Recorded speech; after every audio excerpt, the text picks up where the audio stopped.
Ta-da! Good.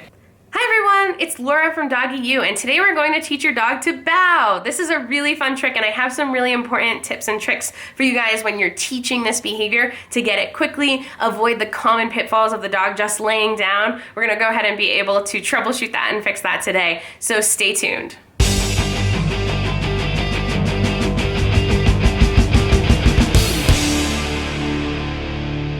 Teaching your dog to bow can be a fun trick, especially in the winter as we're looking for stuff to do with our dogs, to use their body, stretch it out, and learn something really cute, especially if you do trick shows or do therapy dogs and want to exit the room while you take a bow with your dog. It can be a really fun trick that everybody enjoys. So today we're going to work on that, but before we get started, make sure you hit that like button below so that people can find this video. And if you have questions throughout the video, make sure you comment because I definitely answer those questions.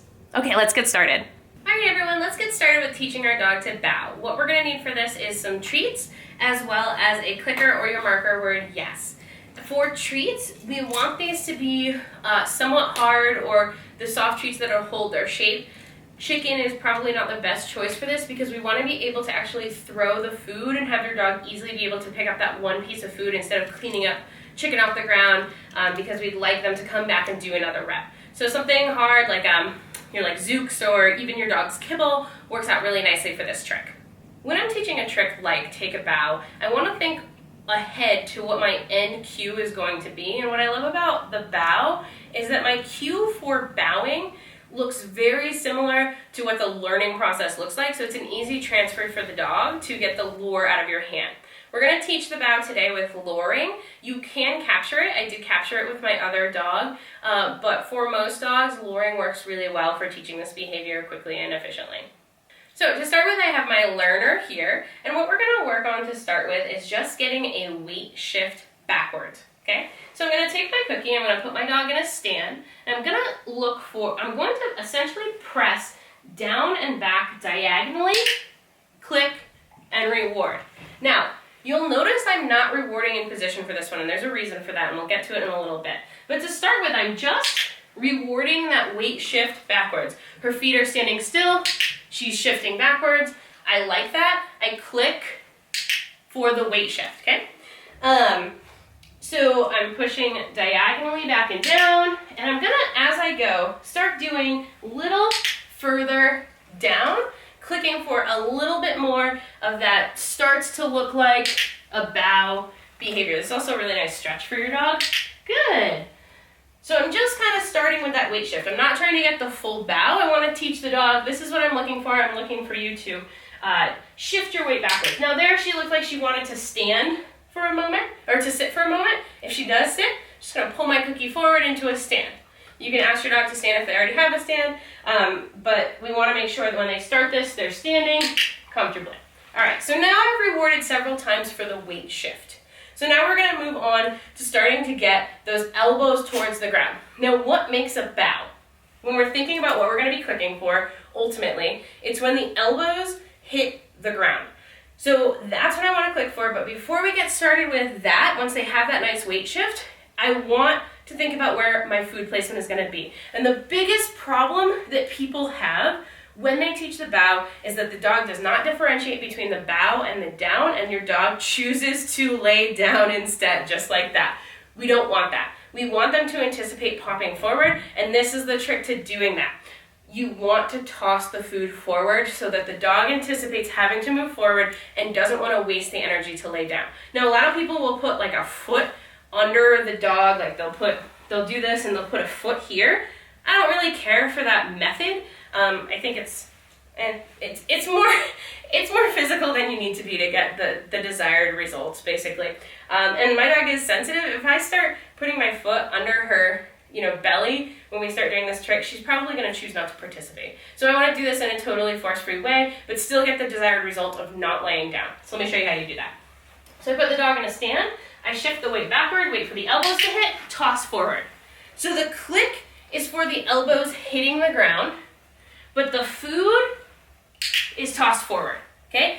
This is very important for dogs who've never done this trick before, and what you might want to start with was just a little bit down, toss forward.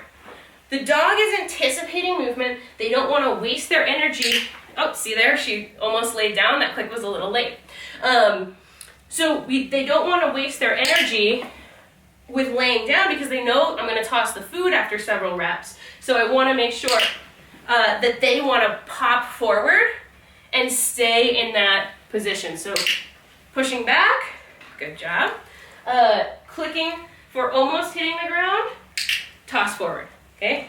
This is why also you can't use soft, like mushy treats, because you do want them to eat them quickly so you can get a lot of reps in. So I'm pushing down and back at a diagonal, and I actually have a couple cookies in my hand I'm preloading so that I can do this kind of with a little bit of fast repetition. That one was really nice, her elbows hit the ground. Let's talk about for a moment what my body looks like.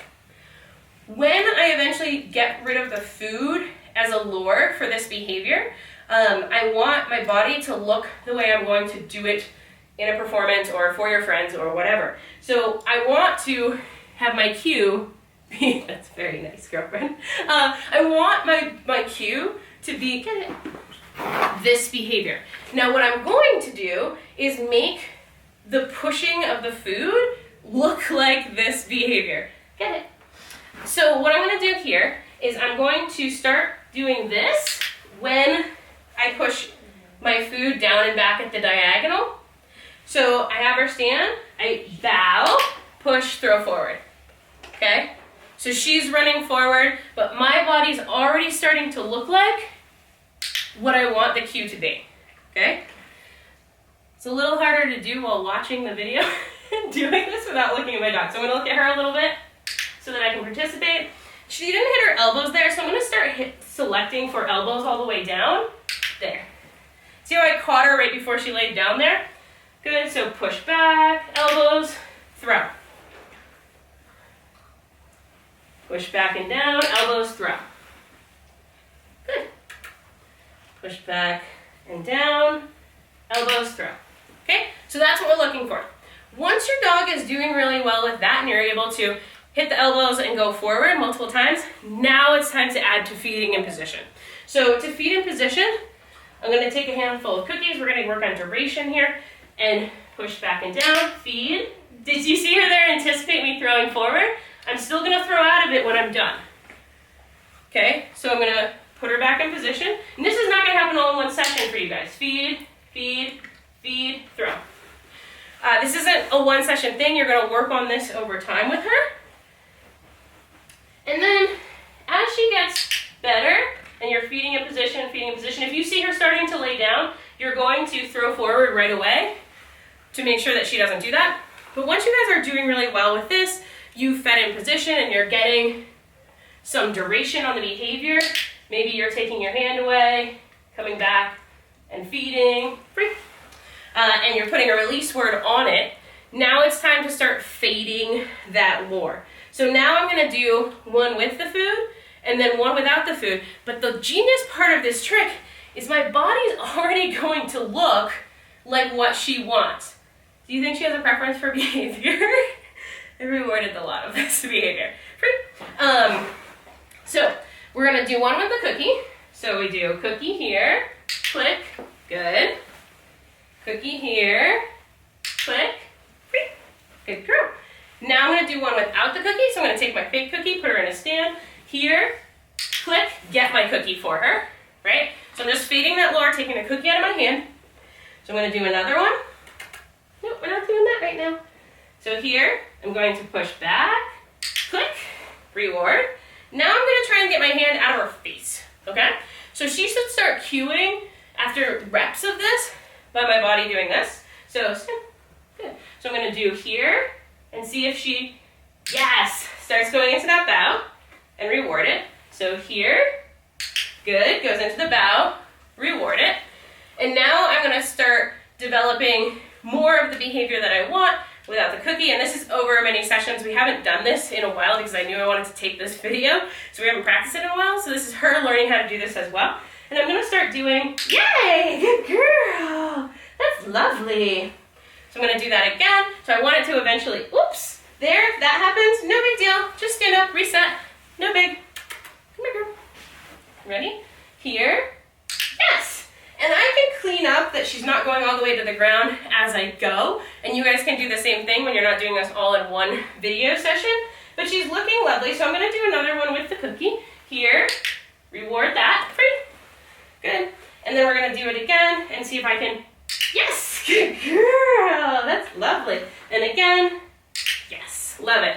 And you can occasionally just toss that cookie away so she is still springing out of that bow. But if you're looking for duration, feed more in that position. This can be a little tiring on them because they are stretching their back the entire time. So lots of breaks with this one. So that's pretty much it. This is how you do a bow. It's a really fun party trick. As you get better, you can start teaching her to bow from the side. Can you do that? And start being able to make it so that you guys can bow together towards an audience. But it's still really cute. If you have a girl dog and you want to call it curtsey or whatever, come up with a fun name for it. You can even call it stretch if you think that's fun. But that's pretty much how you do it. It's the big points to make are it's a diagonal push back and down. If you find your dog is walking backwards, you probably haven't done enough of rewarding the weight shift, but you can also put them up against a wall to help it so that they can't move backwards. Or if your dog has a really good foot target behavior, you can use a front foot target, flat one, to start with this so that they keep their feet in one spot. So those are a couple of troubleshooting ideas, but make sure at first you're just rewarding that weight shift and that you're tossing that cookie forward so the dog is exploding out of the behavior. All right guys, that's everything that I have for you for our bow tutorial. If you have questions or are having trouble with this behavior, make sure you watch the video and then comment below, and I try to answer any of the questions that you guys have.